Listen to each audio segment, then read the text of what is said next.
Hey, Buttercup, can you put on your bathrobe? I'm about to do some filming down here. Yeah, thank you. The bathrobe over there. Oh, hello, Internet, and welcome to episode 860 of Verbal Graffiti with your host, Brian Glass, a.k.a. the B-Man, the People's Degenerate. I witnessed a fight to the death between a moth and a bee. Not sure what type of bee it was. If it might have been a wasp. It certainly wasn't a bumblebee. It had black and yellow stripes with a stinger. I am not an expert when it comes to the spectrum that bees, all the different types. But this fight to the death, which I'll describe in detail, but when I was watching this go down, it really hit me like a ton of bricks that I'm not built for this life. The Mother Nature, the struggle that life gives us, that weighs down on us from time to time, I'm not built for that. It's a miracle that I'm still here at the age that I am. I'm meek. I have noodly arms. I can't even lift 135 pounds. I really don't know how to throw a punch. Anytime there's some type of conflict, I scatter. I scatter like the little roach that I am. Really, the only reason why I've lived this long is because I'm a big old pussy, and that's the only reason. Because I was watching this struggle, this fight go down. This could have been in the Colosseum. The Colosseum where is that? Rome or Greece, wherever the fuck that Colosseum, it's wildly overrated. But if we were living back then and we paid our Roman coins to get into the Roman Colosseum, we would have got our money's worth. Yes, maybe you go into that Colosseum hoping to see a human versus lion or shark. But if you saw this fight, this not even a fight. It was a Mortal Kombat, right? It was Mortal Kombat till the death, and you don't get 3 lives. You don't get to reset and re-up your energy like you do with the game Mortal Kombat. But these two different creatures, and I've never seen. But if you were in the Coliseum, like you would have gone, hey, my coin, like I got my money's worth from it. But it was in my mom's backyard. They started in the air. Probably I saw them at chest level, my chest level. And then they were weaving, they were interlocked, and then they hit the pavement. And there was a moment, just like a split, where they didn't move. And then they started at it again. And it was I didn't know at first, are they making love or are they trying to kill each other? And then it became very apparent very quickly that there was no love lost between these two, and this was a struggle. One was going to live, one was going to die. This was not UFC. There were no referees. That's why I love playing basketball, because if there was ever an altercation that could lead to physical violence between me and another Chad from another team, there would be a referee to get in between the two of us very quickly. It's the same reason now that I appreciate life more than I did when I thought I knew everything. I used to love seeing fights on the internet, and now they make me cringe. I feel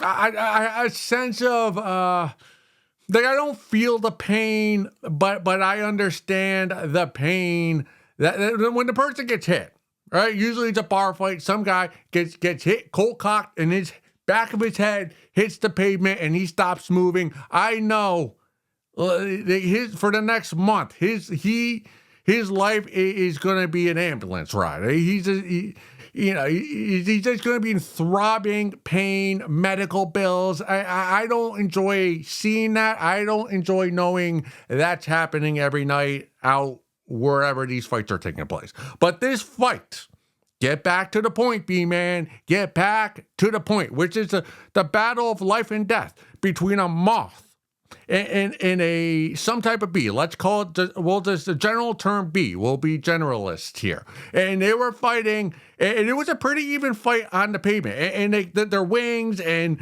they were I saw the stinger was free, but the moth, they had his wings over the bee, but then the bee was getting his little tentacle legs around, or was able to get around the moth, and it did seem like the bee was going to win. I think obviously the bee probably. I left. Like it was when I watched this for a good minute, maybe 2 minutes, and then I opened the door and went back inside because the reason why I went back inside and left the conflict is because it was too real for me. It was too real for the bee man. I knew that moth was gonna die, and I didn't want to see it. I don't know. Maybe I don't have a black heart, but I saw you know what it is? I'll tell you what it is. I've always had a soft spot for the moth because the moth is a butterfly.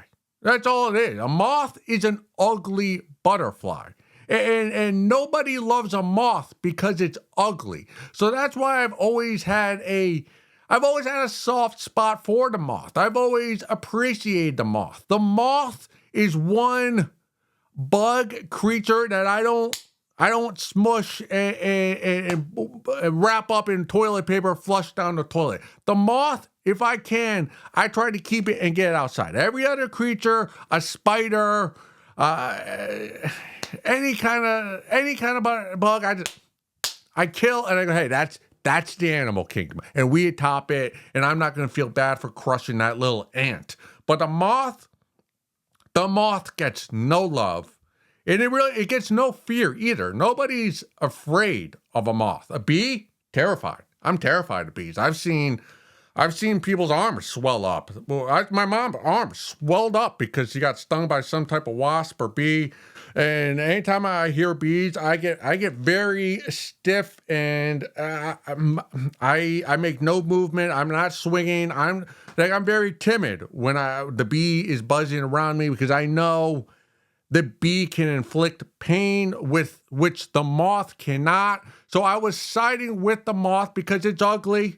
It gets no love from us humans, and it doesn't have the stinger that the bee has. And it struggled. It fought. That moth could be proud of his life. He didn't go out like a big old pussy like the bee man would. You slap me once, and you could put me in the guillotine. I'd barely put up a fight. But this moth put up a fight, and he died. And I've never seen a moth and a bee intertwined like that. I've never seen conflict between. So I am kind of curious as to what started the conflict. I didn't even know that bees are carnivores. I always thought bees were pollen suckers. I thought they put their stingers and their things inside of pollen flowers. I didn't know they were hunters and they were hunting moths and other living creatures. So I'm sure there's some animal scientist listening to this who just a gasp. He's like, how can you not know these facts about the moth or the bee? I'm sorry. I don't watch Animal Planet.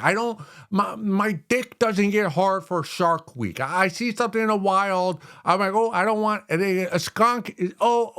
Stay away. I don't want to get that smelly smell on me. A bee, I don't want to get stung. I like indoors. I like room temperature because when you're indoors, room temperature, all of nature is outside, and I am not outside, and that's how I like it. I like separation between the bee man and nature, similar to the separation between state and church. Same concept. I want a separation between the bee man and nature. Give me room temperature. Let's keep it moving. All right, this comes from the subreddit I'm not tipping for Starbucks. I'm so tired of these fast food type places asking for tips, especially when it's through the app. Yesterday, I ordered Starbucks through the app. I hit no tip. I pull up to the speaker and give my name, and then pull up to the window. Cue, angry looking employee, doesn't say a word, just hands me the drink through the window. I said, quote, "Have a nice 4th of July," unquote. She responds with a, quote, "Have a nice day," unquote, which we all know means F you, which means fuck you, and closes the window. Now I'm pissed. She obviously mad because I don't tip. Did she tamper with my drink? It should be illegal to let employees see the tip amount before service, have it pop up after, or better, remove it completely from the app. Starbucks employees make a decent wage for putting coffee in cups. They shouldn't demand a tip, especially since it's expensive as hell anyway. Well, miss, I was dancing with you. I was dancing with you. I was agreeing with everything you said. I was letting you lead me. If we were doing a tango, I was letting you lead me down the dance floor. I was letting you lead until you mentioned it being 4th of July. And then I had to back away and go, sorry, I did not research your past. I didn't realize you you sympathize with Hitler or whatever it is. Like, nope, I want no, I'm sorry, I should have done my due diligence. I am not siding with you. I agree with your sentiment, but it being the 4th of July, you gotta tip. You gotta tip. That is a firm stance that I have I'm a hardliner with that. I am a radical when it comes. I'm so radical when it comes to tipping on holidays. I am of the belief politically that you should not get anything on a major federal holiday. That being Thanksgiving, Christmas, 4th of July, and Memorial Day. All the other ones, get whatever the fuck you want. But the big holidays, New Year's Day, you should not be getting coffee or any type of fast food or any type of where you're going out and somebody is serving you. Those places should all be closed on holidays, but they're open because it's capitalism, and I know that's a losing battle. So since it's a losing battle, if you do decide to go to a Starbucks or any type of coffee joint, cafe on the 4th of July, it should be mandatory that you have to tip, and more so than the 20%. That is the standard nowadays. It should have to be a crisp $5 bill.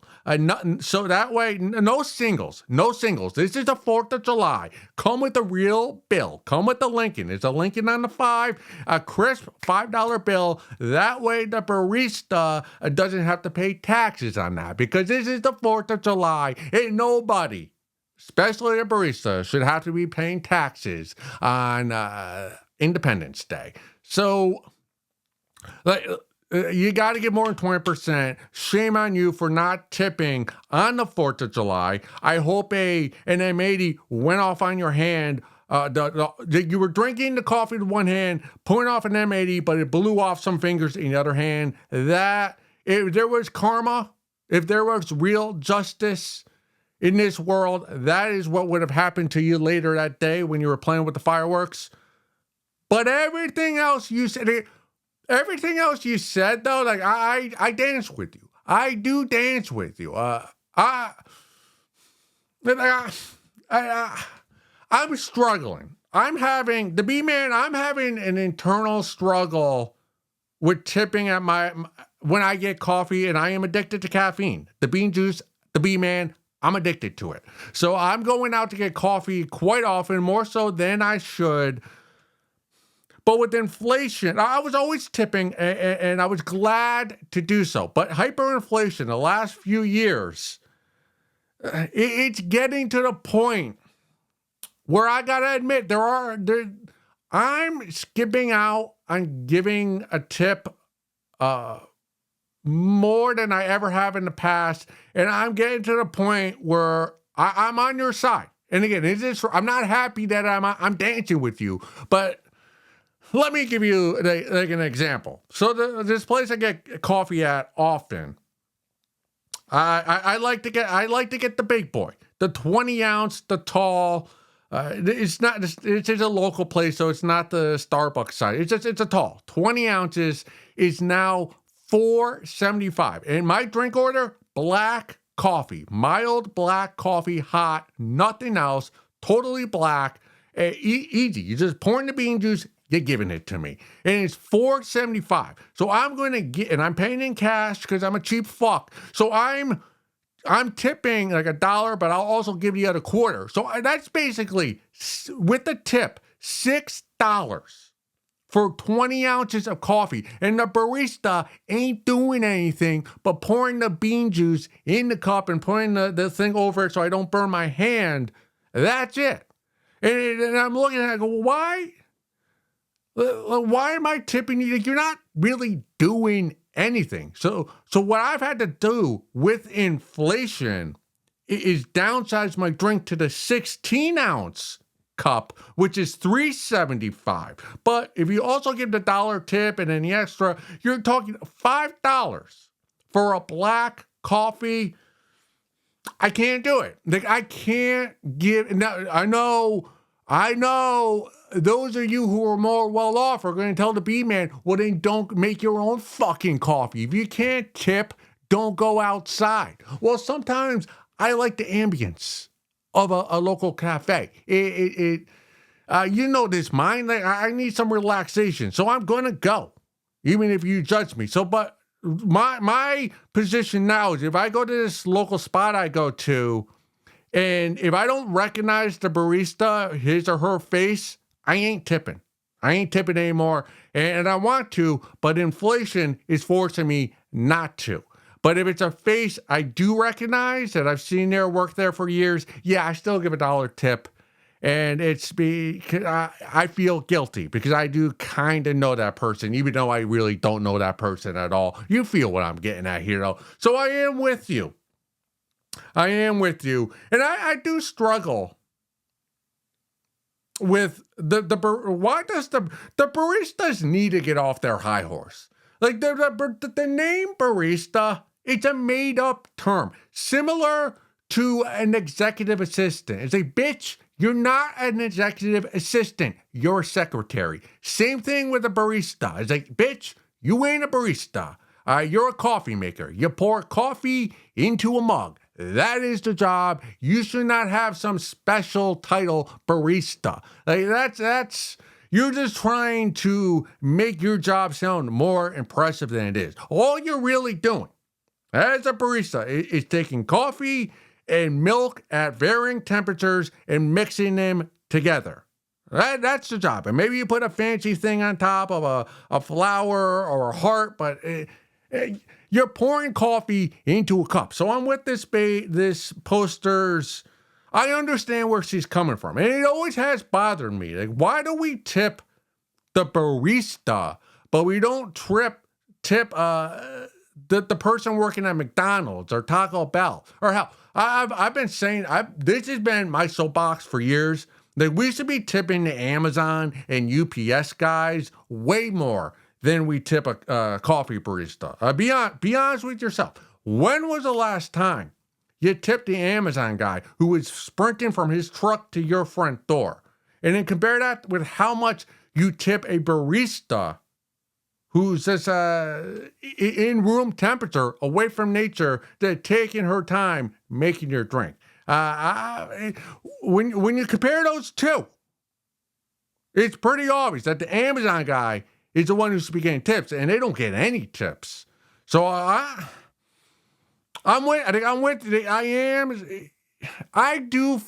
hate myself when I don't tip, especially at a coffee cafe. But with inflation, I can't justify $6 for a large 20-ounce coffee. I can't do it. But I still need a coffee because I'm addicted to the bean juice. So give me the bean juice, and I ain't giving you a tip. And that, honestly, The more I talk this out, the more other than holidays, I'm with you. I'm dancing with you. They say you're a barista. Oh, you're gonna bitch about me not tipping you?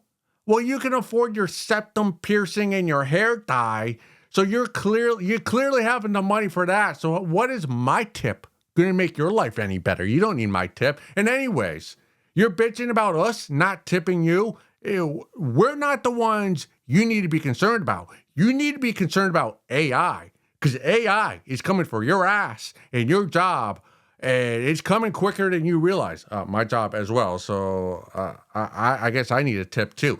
Give me a super tip. Tip me on Venmo or whatever. Whatever. Remember to like, subscribe, and the money you would give the barista, give the B-man. Let's go look at some photos.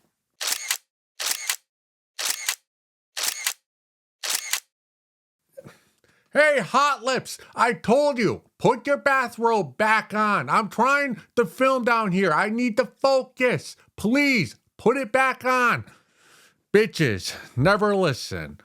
What are we? Oh yeah, episode 160, segment 2. I went to a funeral earlier this afternoon, a late afternoon, a happy hour. It wasn't so much of a happy hour. It was more, I'm not sure it was a funeral, but it was actually... And I don't attend many funerals. Thankfully, most of my friends are still living, and family and friends, that is. And I would never go to a coworker's funeral and or wake. Who cares about their coworkers? But yeah, it was an actual mass with the Eucharist. They asked me, do you want to go up to Eucharist? They had the wine, the grape juice if you're not into alcohol. I didn't go up.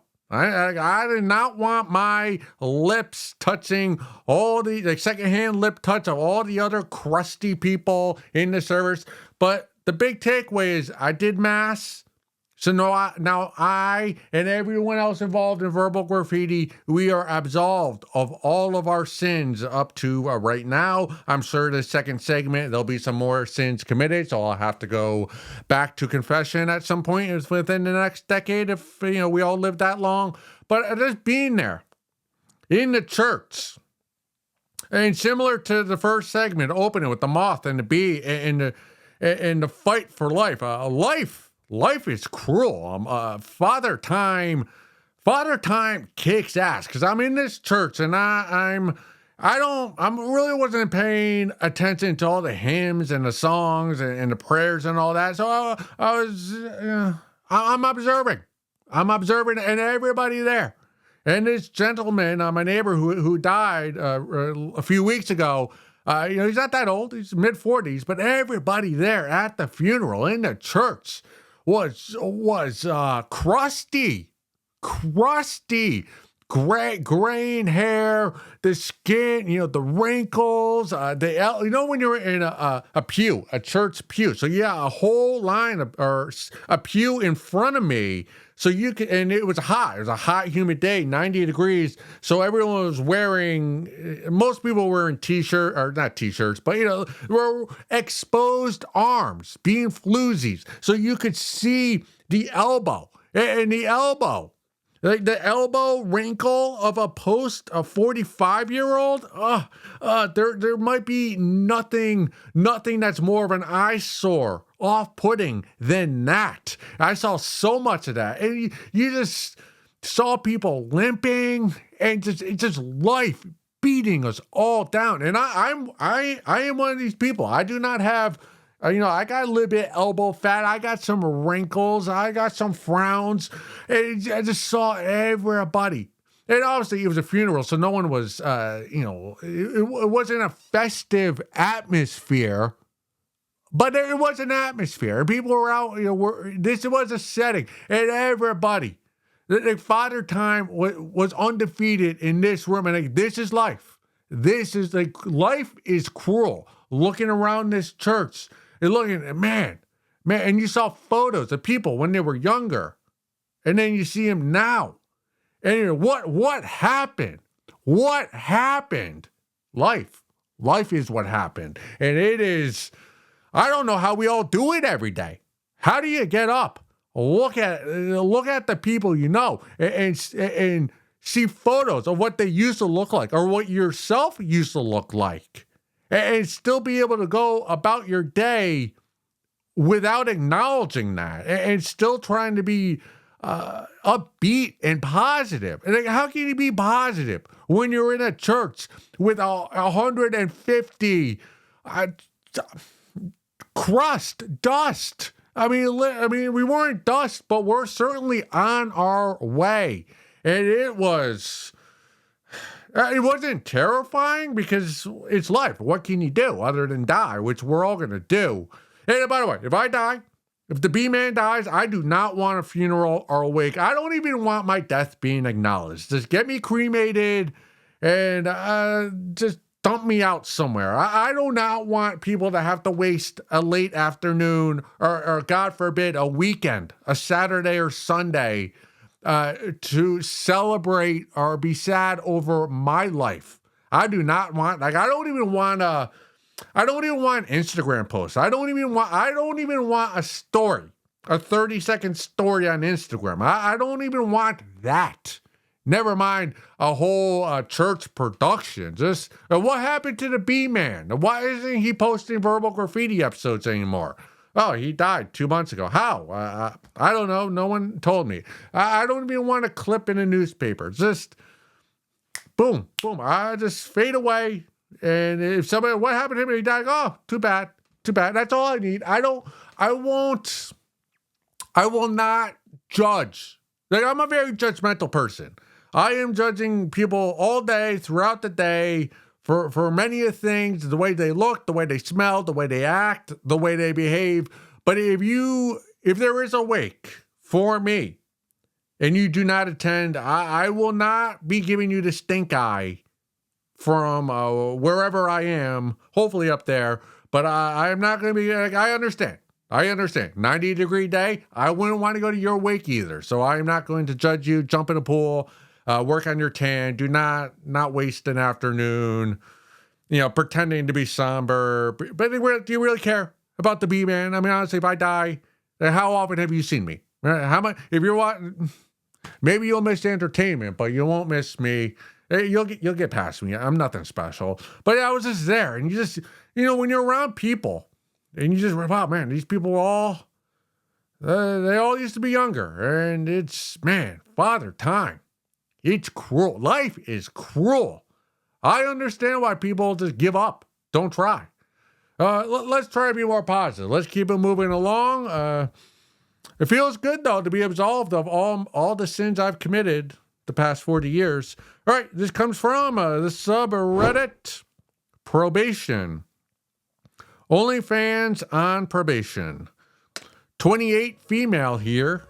Does anyone have any insight on whether or not being on OnlyFans, Pornhub, will mess with your probation? For context, I have a few felony charges, but they're all nonviolent crimes, and most are PTAC charges. I do not know what that acronym stands for. The main rules of my probation are not to be in communication with any party that was involved in the crimes. So no leaving the state without permission, no gun usage, drug usage, and then just doing whatever mental health treatment my PO finds necessary. I'm currently laid off, so I'm debating on getting back onto Pornhub to make some income while finding another job, but I'm nervous it'll mess up my probation somehow. My friend said that it shouldn't matter since it's technically not in my rules, and I really don't want to ask my probation officer about it. I only have 2.5 years left of my probation, and I've been doing really well on it, so I want to keep up with it. Any thoughts? Well, the B-Man's got some thoughts on this. Probation, OnlyFans, Pornhub. Yeah. I got lots of thoughts and opinions that I'm going to share with all of you. First off, if your friend says it's okay to get back on the OF and the hub, then take her for her word at it. If she says it's okay, then it's okay. And if the probation officer finds out that you're back on the hub and doing the OF and says, no, that's not okay, just tell your probation officer that your friend said it was okay. Therefore, you thought it was okay. And I think if that's what happens, the probation officer can't, this is a bunch of words out here, can't fault you, but has to fault your friend for saying it was okay. So it's not your fault, it's your friend's fault. On a more serious note, I think you're okay. I think you're okay to be on the OF or on the hub. Realistically, doing OnlyFans or Pornhub or any type of smut probably is, as a female ex-felon, is probably the perfect job for you, considering the constraints you're confined by. You told us some of the rules are you're not allowed to leave the state, and you're probably not. You probably have difficulty finding jobs, like normal jobs, because nobody wants to fuck with a multi ex-felon, even if it is nonviolent. Employers get a little hesitant when they're hiring not just a felon, but a multi-term ex-felon. It's difficult to get hired in the situation you're in. So creating content in the sanctuary of your own bedroom or house or apartment or wherever the hell you live, so like you're at home, you're not leaving the state, you're not having to worry about employers. It might be the perfect job for a 3-time ex-felon like yourself, especially if you're a female and you have a hot coochie and some boobies, some jigglers in your ass, and you know how to promote yourself. So I think it is the perfect job for you. And I do think it's okay, because like your friend said, if there's nothing in, like, read the contract again, the probation contract, and if it doesn't specify OF or the hub, go for it. Now, let's talk about the probation officer. Let's say, hypothetically, the B-man was your probation officer. Now, this is all hypothetical. If you start creating content on the hub, and I discovered it as your probation officers, there's two ways I would go with it. Number one is I would not tell you. I would consume your content. I'd pleasure myself to it, me and Mr. Perfect. I'd hawk my dick loogie to you. And then when you come in for your weekly or your monthly meeting with me as your probation officer, like, that would make my dick, Mr. Perfect, move. It'd make him a little chubby, knowing that the lady on the other side of the desk is on the hub, and I'm able to see you do the nasty whenever I want to. So, and I would not tell you about that. I would just keep that secret to myself. I would not tell you or my superiors. And, hey, you're making money. I'm getting to hawk my dick loogie to you. All good. All parties. Have a nice day. Do not leave the state border. The second option, or the second thing I might do if I was a bit more bold as your hypothetical probation officer, is I would use the knowledge of you creating content on the hub as blackmail. Now, you come in for your meeting, I would make it known. Okay, hey, I see you're creating content on OF, on the hub. Don't ask me how I found out, but I found out.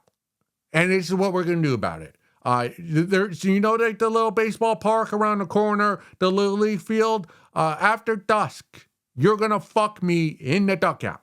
In the dugout, you're going to fuck me multiple times, and we're going to do it bi-weekly. And if you don't fuck me in the dugout, in the little league field, I'm going to tell the warden, the superiors, the judges, and you're going to go back to the pen. You're going to go back to the big lady person. So it's up to you. What option do you want? And you're probably going to suck me off and top me off. So That would be the option if I was more bold. But again, this is all hypothetical. I do not have what it takes to be a probation officer. So in your case, start creating the content, but don't tell your probation officer. If he finds out about it and brings it up to you, be honest with him. Don't lie. Just say, hey, I can't get hired, and there's nothing in my contract. I'm not leaving the state. I'm not communicating with anyone I was involved in the crimes with. And just be honest with him. And if he says it's not okay, then you probably get a slap on the wrist, and it's better than getting a slap on the ass, and stop making content. But there are some preventative measures that you can take. Again, don't tell the probation officer what you're doing unless he brings it up. But part of your probation, like the things you're not allowed to do, as you said, was you're not allowed to speak or communicate with anybody who was involved with your felonies, the crimes you were committing. Now, I don't know your relation to the fellow criminals. So if they're in your social circle or like your social circle next to your social circle, you wait. There is a risk that someone involved in your crime will subscribe to your OF account and start messaging you. And that technically is communication between you and your criminal colleague. Now, the probation officer can ding you for that. So you might want to inform through a mediary, a girlfriend of yours or a cousin. Just put the word out of everybody else to let everybody who committed crimes with you know, like, hey, I'm doing OF. It's fine if you watch me, but you cannot message me, because if you do, I'm going back behind bars. And again, in that probation, in the rules, it says that your criminal colleagues are not allowed to communicate with you, but it says nothing about those colleagues being able to hook their dick loogie to you. Go suck a fat one.